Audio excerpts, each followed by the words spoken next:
Excelentísimo señor presidente de La Rioja, presidente de esta universidad, autoridades, señoras y señores, claustro de profesores, amigos. Recibo muy agradecido el gran honor que siempre supone recibir el grado de doctor honoris causa de una universidad prestigiosa, condición que la Universidad Internacional de La Rioja, a pesar de su juventud, ya tiene ganada con creces. Ha conseguido una prodigiosa expansión por muchos territorios de Hispanoamérica y se ha convertido en la primera empresa de la Comunidad Autónoma de La Rioja por el número de personas que trabajan en ella. Con mis felicitaciones por el impresionante éxito, les ofrezco también todo mi apoyo para lo que pueda servir ahora que han decidido incorporarme honorariamente a su claustro. Saludo también a mi viejo amigo y compañero, el profesor Sal Arquer, al que me alegra encontrar en Yuso, agradeciéndole su amable y expresiva laudatio. Dictar una lección en el monasterio de Yuso resulta emocionante, porque no es la cátedra que ahora ocupo un estrado habitual. Hasta ahora la ubicación más impresionante que recuerdo desde la que he impartido una conferencia es el púlpito recamado con panes de oro de la Iglesia de la Merced en Quito, recuerda, doña Susana, en una jornada de grato recuerdo que compartí con ella, con mi buena amiga doña Susana Cordero, también doctorada hoy en esta ceremonia. Día inolvidable aquel, como lo será este para todos nosotros. Yuso impone, digo, pero también creo que ayuda a elegir los argumentos sobre los que debe versar el discurso, especialmente si el orador tiene el honroso encargo de dirigir la Real Academia Española. Lo dedicaré, claro está, a disertar sobre los orígenes y la difusión de la lengua castellana, asunto de gran complejidad que trataré de exponer sencillamente y con la brevedad que el protocolo impone. Hay una parte conocida de esta historia y otra que no lo es tanto. Me refiero primero a la más estudiada, que empieza cuando se produjo la invasión norteafricana de la península ibérica en el año 711. Esta irrupción musulmana supuso el ocaso del reino visigodo y obligó a los cristianos a refugiarse en la cordillera cantábrica, que era el único territorio al que no alcanzó la conquista árabe. Estos cristianos hablaban un latín muy característico, pero latín, desde luego. Como no contaron con centros de poder cultural o lingüístico, sucedió pronto que el latín de cada localidad, valle o comarca empezó a diferenciarse del de sus vecinos, además de que la cordillera cantábrica fuera menos romanizada de la península, por lo que las comunidades asentadas en las montañas recibieron la influencia de otras lenguas locales. El latín hablado de aquellos individuos evolucionó, mezclándose con elementos prerromanos, algunos germanismos y términos árabes. Los documentos de los siglos XVIII a XI dejan entrever, debajo de su apariencia latina, palabras y frases en el romance. El más antiguo de todos dicen que es la Nodicia de Quesos, una relación hecha por un despensero en el monasterio leonés de Rozuela, escrita hacia el año 980 para llevar la cuenta de los quesos depositados en la despensa. En un latín correcto, tendría que haber dicho notitia caseum, por lo que la expresión utilizada, nodicia de quesos, denota la emergencia de una lengua derivada del latín que identificamos como romance. En los monasterios de Yuso y Suso se escribieron unos años después, en el siglo XI, las célebres glosas emilianenses, tenidas como el testimonio más antiguo del castellano, que es de las que reflejan más bien los dialectos propios de la zona. En el siglo XI, un monje del cenobio emilianense anotó cuidadosamente en los márgenes de unas homilías y un penitencial escritos en latín su traducción al romance de algunas palabras y frases, añadiendo además una breve oración también en romance. Estas anotaciones aclaratorias, realizadas sobre el Código 60, son las denominadas glosas emilianenses que actualmente se guardan en la Academia de la Historia. El monje que las escribió no hacía sino traducir los textos latinos al habla de la calle.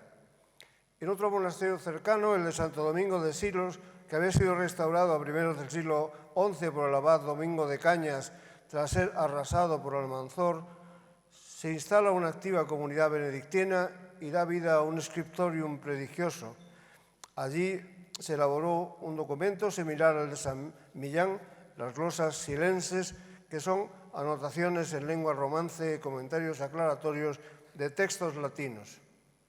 Todos estos testimonios reflejan que entre los siglos VIII y XI, en los reinos cristianos del norte, se habían desarrollado una serie de variedades romances que eran las que la gente común hablaba. En el siglo XI fue determinante para la configuración de los reinos de la península.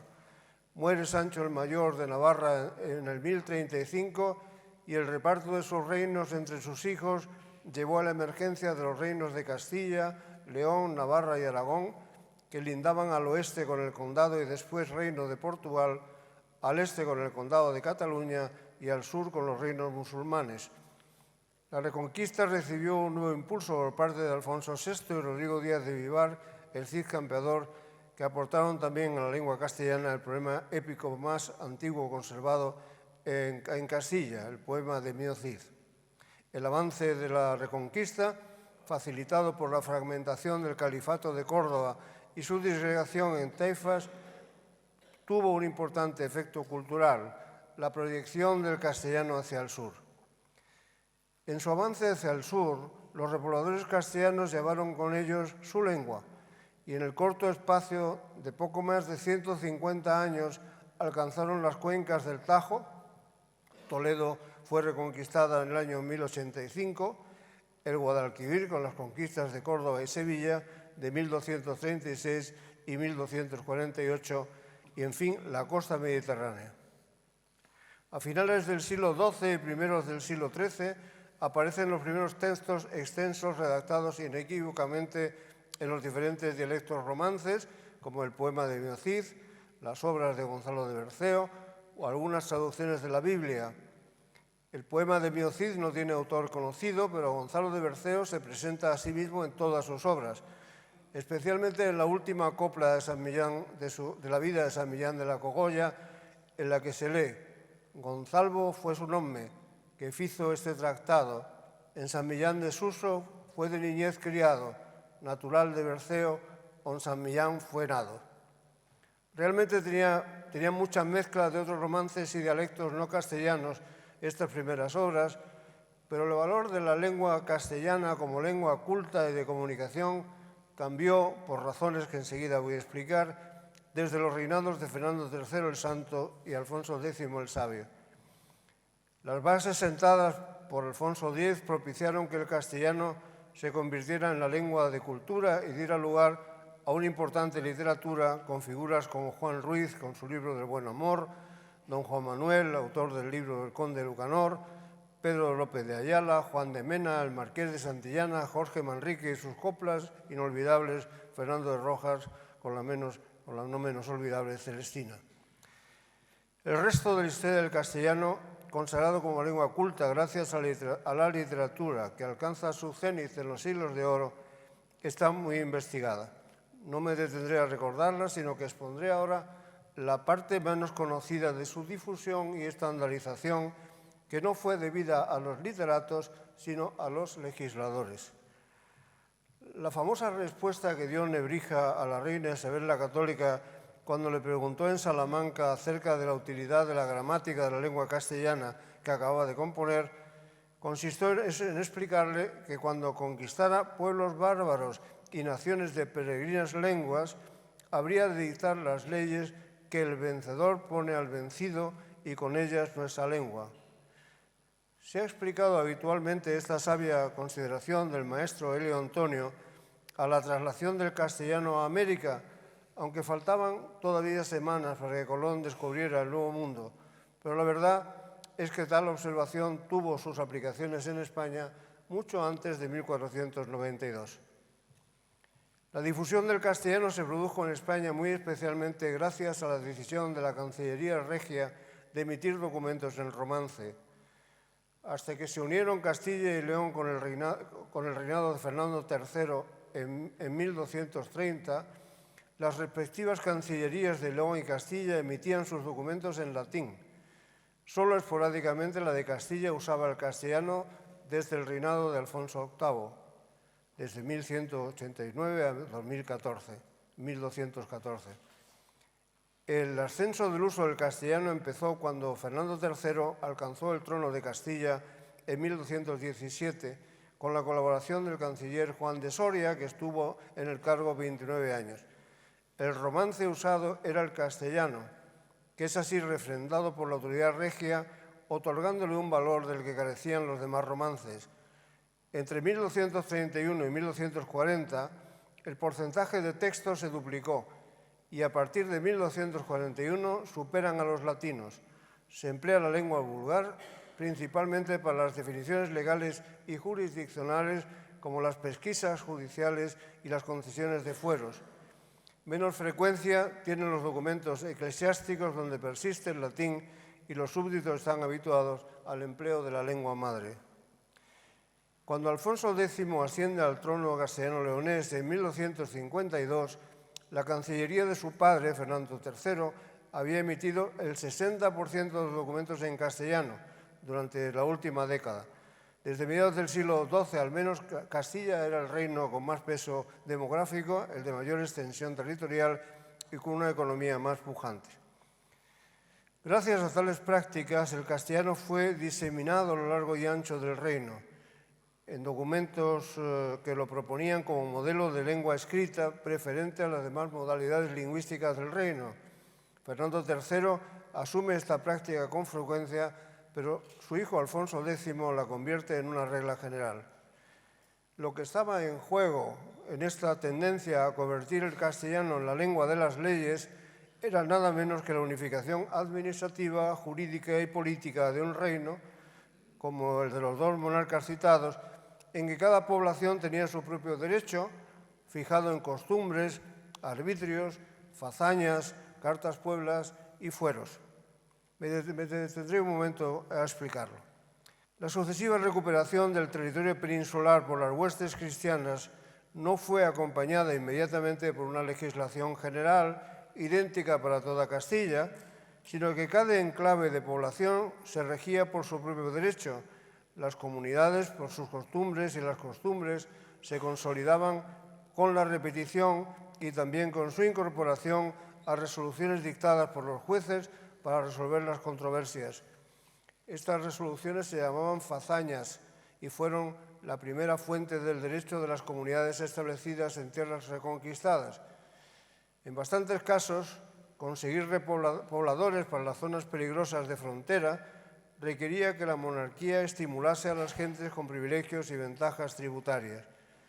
Fueron estas el papel fundamental que desempeñaron las cartas y fueros.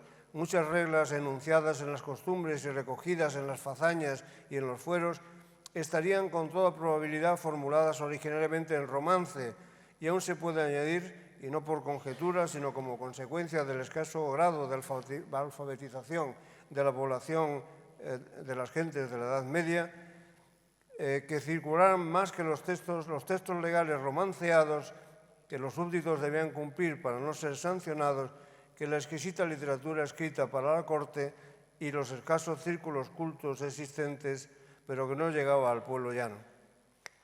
Se ha sostenido que algunos fueros antiguos, como el de Avilés de 1085, fueron redactados en castellano, aunque investigaciones más concienzudas lo han desmentido. Pero está redactado en castellano el importante fuero de Madrid de 1202, lo mismo que los fueros de Sahagún de 1221 y 1155 o el fuero de Medinaceli.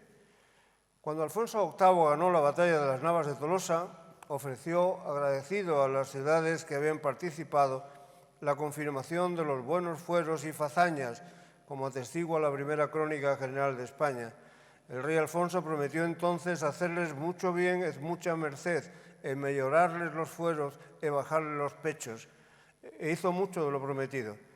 Pero la multiplicación de los fueros vigentes, cada uno con un régimen singular y privilegiado para cada pueblo o ciudad, planteaba el gravísimo problema de que la monarquía no podía gobernar con leyes generales uniformes para todos sus territorios. Para paliar el problema de Alfonso VIII, Fernando III y Alfonso X buscaron fórmulas para unificar el derecho y centralizar la gobernación de su reino. La primera fórmula empleada fue conceder a unas localidades fueros que ya estaban vigentes en otras. Así lo hizo con el fuero de León, con el fuero de Toledo y otros.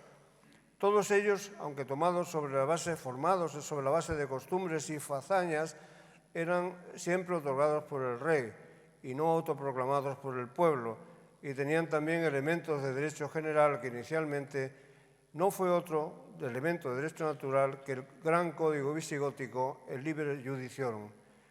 De hecho, cuando los fueros no contenían normas aplicables a un problema o situación, la norma supletoria era el Liber.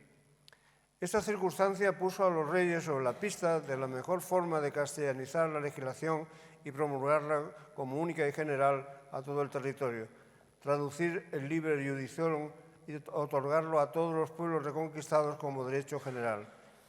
Esta fue la política emprendida por Fernando III y completada y superada por Alfonso X. El Liber se formó desde mediados del primer milenio, cuando se promulga en el año 506 por Alarico II el denominado Breviario de Alarico o Lex Romana Visigotorum. La obra tuvo una amplia difusión y fue revisada y ampliada para incorporar las leyes de monarcas posteriores hasta llegar a la promulgación de Recesvinto, tras el Concilio VIII de Toledo, del Liber Judiciorum o Liber Judicum, que recopiló leyes promulgadas hasta el año 654. El Liber, que había sido vertido al gallego, se tradujo al castellano oficialmente en el reinado de Fernando III, con el nombre de fuero juzgo, denominación por la que es conocido desde entonces. El texto fue difundido por Andalucía y Murcia como derecho local, otorgado a sus más importantes ciudades. El fuero juzgo fue un instrumento de unificación del derecho local muy importante. En fin, el gran documento legal, más allá del fuero juzgo, que se fue aplicando a localidades como Córdoba, Sevilla, Jaén, Jerez de los Caballeros, Alicante, Talavera, Orihuela, Écija, Cartagena y Murcia, pero el gran documento legal que contribuyó durante el reinado de su sucesor, Alfonso X, a la unificación del derecho y con él la lengua castellana, fue el Código de las 7 Partidas. También ha sido una norma de extraordinaria duración temporal, considerando que su redacción comenzó en 1256 y se mantuvo vigente durante buena parte del siglo XIX. No resulta posible, ni la paciencia del señor rector me lo permitiría, que explique con detalle la importancia de estos textos para la consolidación y difusión de la lengua castellana, pero dejaré solo 3 muestras de su trascendencia para terminar. Primera, la Real Academia Española decidió en 1815 publicar el fuero juzgo. A algunos puede parecerle extraña la decisión, tratándose de un texto jurídico y no de una obra literaria o lingüística. Quizá por ello la Academia incluyó un extenso estudio preliminar en el que se contienen consideraciones como las siguientes. La primera edición del fuero juzgo castellano ofrece gran parte de la historia primitiva de nuestra lengua. Aquí se verá por numerosos ejemplos que instruyen más veces que los meros discursos y raciocinios el modo con que el latín, ya corrompido y bárbaro, en que había degenerado el que hallaron los godos en la península cuando la invadieron en el siglo V, se iba transformando rápidamente en otro idioma diferente a principios del siglo XIII.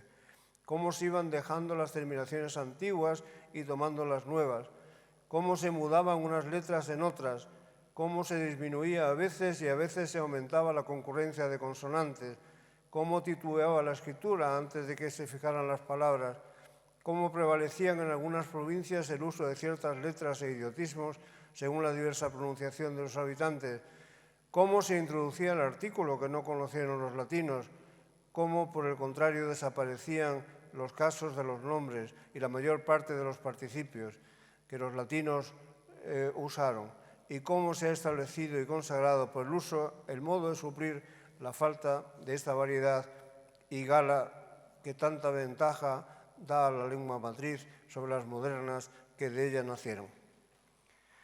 La segunda observación es que sobre la importancia de los textos fernandinos y alfonsinos es que cuando la Real Academia Española decidió, nada más constituirse en 1713, formar un diccionario que consolidase el léxico esencial del español, acopió palabras usadas por las mejores obras literarias publicadas hasta entonces como fuentes de su diccionario conocido como de autoridades, que se publicó entre 1726 y 1739.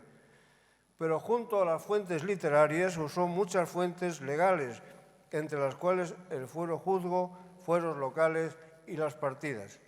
Estos textos fueron, por tanto, enormes depósitos de palabras castellanas que sirvieron para concretar el léxico en la primera norma lingüística que aprobó la Academia.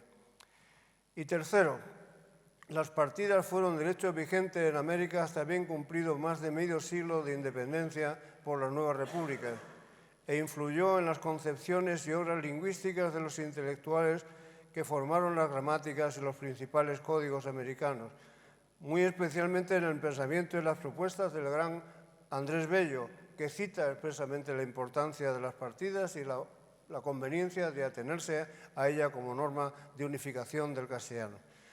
Quiero esto decir que el gran código medieval de las partidas contribuyó decisivamente, como había supuesto Nebrija, a la difusión del castellano, acompañando al imperio. Nada más, señor rector. Muchas gracias a todos por su atención.